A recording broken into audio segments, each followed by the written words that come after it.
May iche-check kami dito sa blower control namin kasi sabi ng kasama ko, tinawag niya ako. Ayaw daw mag-on tong breaker ng blower. So kung makita nyo, pag i-on mo ay bumibitaw siya. So nag-off siya. Ito ang problema ngayon. Kung bakit bumibitaw tong breaker na to. So hindi siya nag-on. Kaya sabi ko sa kasama ko, buksan mo tong bolt na to, yung apat, kasi nga i-check natin yung loob kung ano ba talaga ang problema nito, bakit ayaw mag-on tong breaker na to. So ang nangyayari, pag i-on mo siya, nag-off siya kaagad, no? Nag-i-stop siya, no?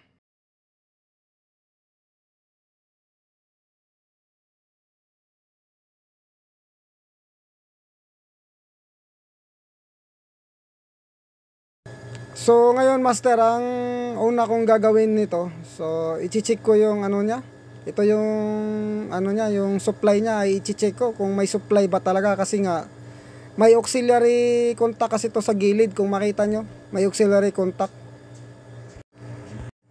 Ang pumipigil talaga nito, itong auxiliary contact na to. Itong auxiliary contact na to, pag walang supply to, so hindi mo ma-on tong MPCB mo na breaker. So yan yung pumipigil pag walang supply yan.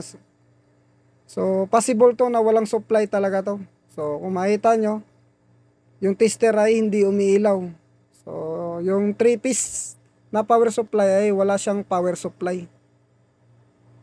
So ito yung i-check namin, yung main breaker nito, kung naka-off ba talaga, kasi nga baka naka-off lang talaga, kasi nga baka pinapatay ng kapalitan namin. So ngayon ay okay na, may supply na siya na 3-piece. So umiilaw na lahat yung tester natin. Ngayon susubukan natin i-start ulit. Yan, kung makita nyo, nauuna natin, no? So talagang wala lang supply. Pag walang supply, so pinipigilan ng auxiliary contact yung pag-on ng breaker.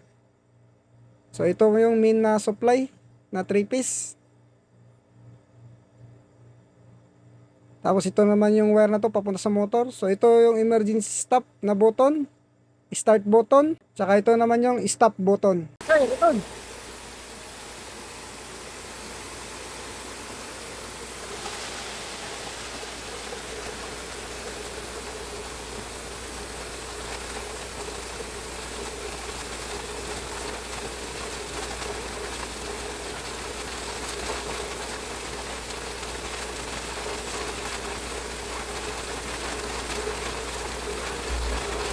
Very good. Good.